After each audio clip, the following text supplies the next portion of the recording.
Saint Paul's Lutheran church Aminapeta ఏలూరులో సంఘంలో వివాదాల కారణంగా డిప్యూటీ తహసీల్దార్ లామ్ విద్యాసాగర్ పై దాడి చేసిన ఒక వర్గ సభ్యుడు వెలాంగి సునీల్ తనని గుండెల్లో పొడవటానికి ప్రయత్నించాడని అడ్డుకోవడంతో చేయికి తెగిందని మీడియా ముందు తెలిపారు.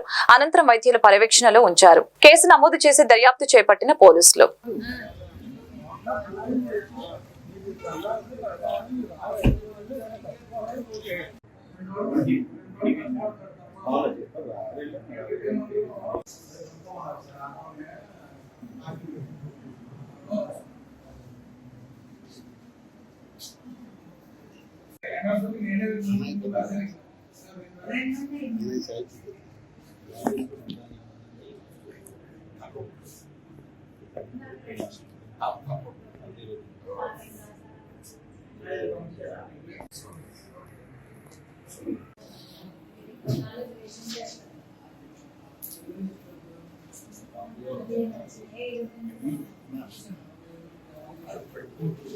నా పేరు Lam Vidyasagar, deputy tahsildar office Eluru, revenue employees state association ప్రెసిడెంట్గా ఉన్నాను.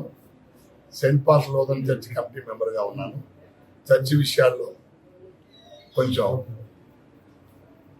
కంట్రోల్ చేస్తున్నానని, ఆర్థిక దుర్వినియోగాన్ని, గ్రూపిజాన్ని కంట్రోల్ చేస్తున్నానని, అది ఇష్టం లేక ఒక కుర్రవాడు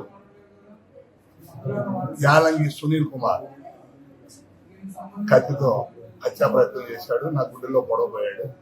నేను బలంగా తోసేయటం వల్ల అది నా చేయి తెగిపోయింది.